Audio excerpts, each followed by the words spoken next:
I used to work in the OPD and I used to see half the patients that we don't have a child and were so traumatized.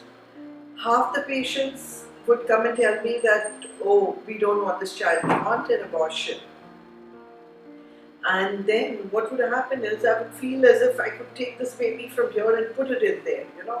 And actually, I guess that's how I got attracted towards IVF. I went and actually tried endoscopic surgery, went to IVF, worked for a couple of weeks in both the places and then realized that I love IVF.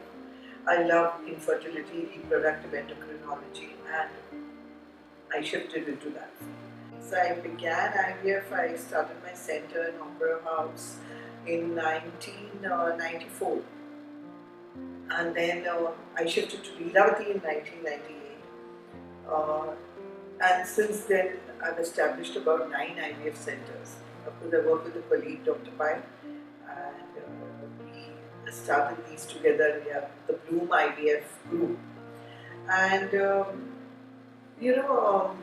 we've established quite a few things for the first time in the country. For example, the laser hatching in '98. Then we had, after that, I think we had the metabolomics, the embryo scope, the vitrification, surrogacy, etc. We've done a lot of things, new things in this country. And what I have really gained is a lot of, I think I consider myself God's child to be able to do IVF because you get so much blessings in this field. It's amazing. You've actually looked through a microscope and you see this child which is under the microscope. And then when you deliver the child and comes out laughing, crying, kicking, alive, it's the most fabulous feeling you can get. The job satisfaction is enormous. I don't think anything in the world can, actually touch this. IVF is where we give the girls, injections and they produce 10 to 15 eggs. And then these eggs are taken out with the help of a needle using an ultrasound machine. And we get all the eggs out. We tell the husband to give us a semen sample. And here in a dish, we keep one egg and 50,000 sperms. So the sperms have to do their own job. The fertilization occurs in the dish. And then this dish is kept in the incubator. Incubators like the body, the temperature, the pH, everything is maintained properly, the humidity, etc. So this is IVF. But I told you that there was a major breakthrough in 1992 because IVF, you had to have good sperms. Now there were lots of men, 50% is male factor, who have low sperm count, motility is low, they're not moving, or zero sperms. Those kind of patients, we need a technology called ICSI. This was invented in 1992. There's a machine called the micromanipulator.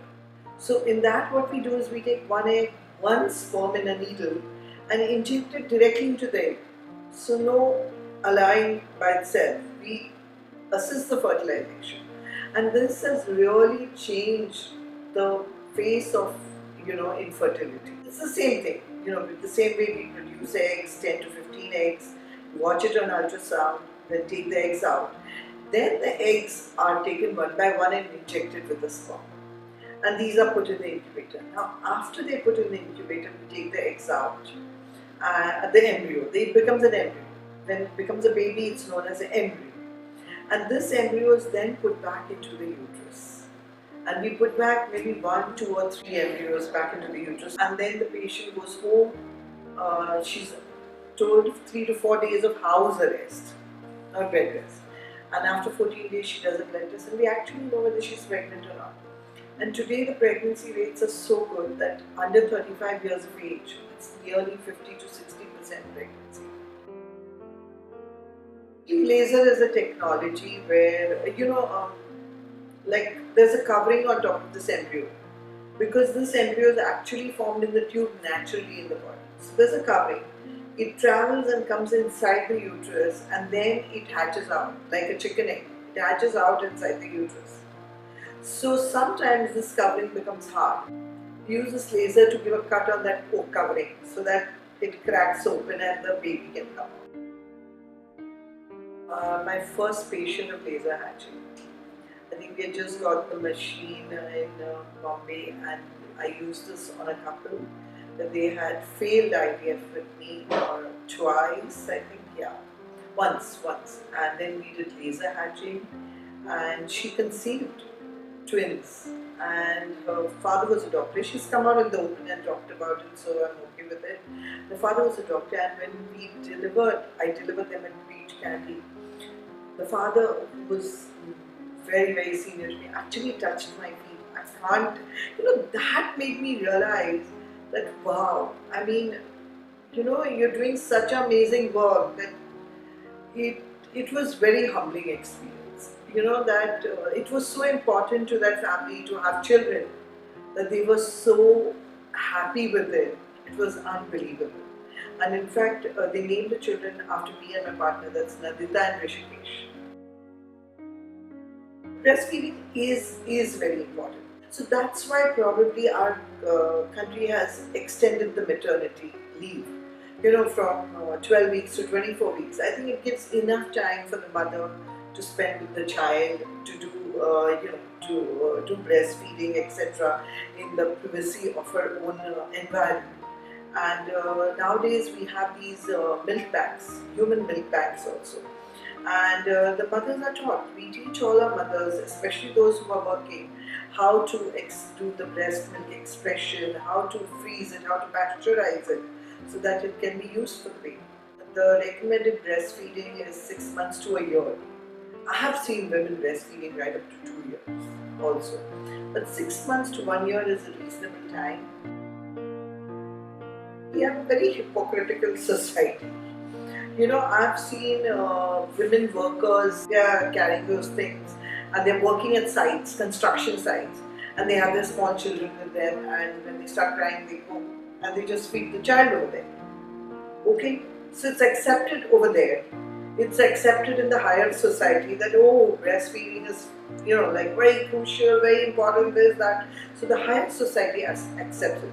It's only the middle class who has actually stuck itself in a rut. So I don't blame anybody. I think the society differs at different points, different levels, and one has to, like, if you're in Rome, you have to behave like the Romans. So I think you have to respect the sensibilities at that various levels. We always blame the government for everything. Okay, we need to take some responsibility also. Each one of us has a social responsibility. There is a corporate social responsibility and there's an individual social responsibility, which I believe in also.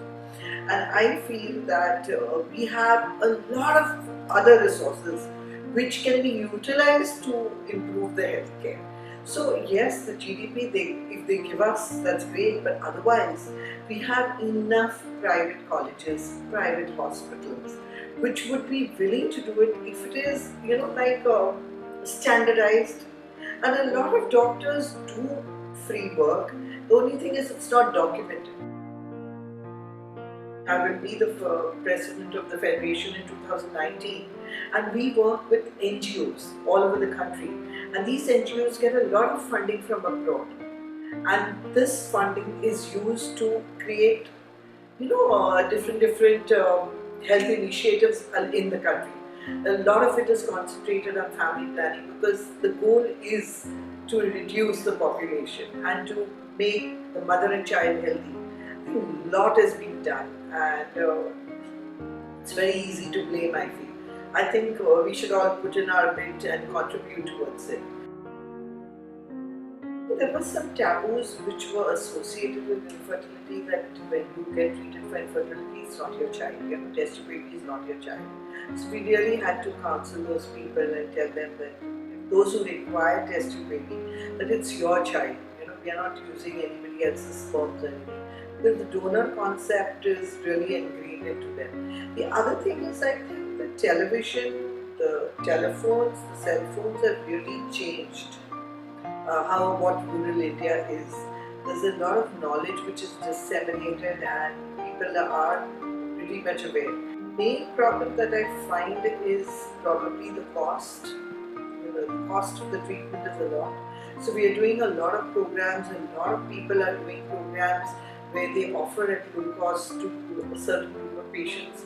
We have a society called the Indian Society of Assisted Reproduction, to which me and my president, I was the secretary at the time, we had launched this program of free IVF. So those people who registered on the website, they were enrolled, and everybody in the country, we all members of the society, offered to do free IVF for these patients. What I feel today is that society has given me a lot back. Now is the time for me to return it to the society.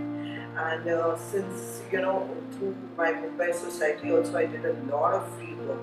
We did school education programs. In fact, we are running one program where we are teaching filmmaking to those girls from schools which are not so well off, and those girls will be making films and they will be played in PDR. So it's like a skill development. So I think there's a lot to do in our country. I'm the endoscopy president right now, and we are looking at family planning in a big way. The whole thing is moving towards reversible family planning. Like you go in and clamp the tubes, it's a permanent one. But there are lots of injectable or contraceptives coming in which need to be told to the people that don't be scared, use them. And it's a long-acting reversible contraception, which is really the in thing right now.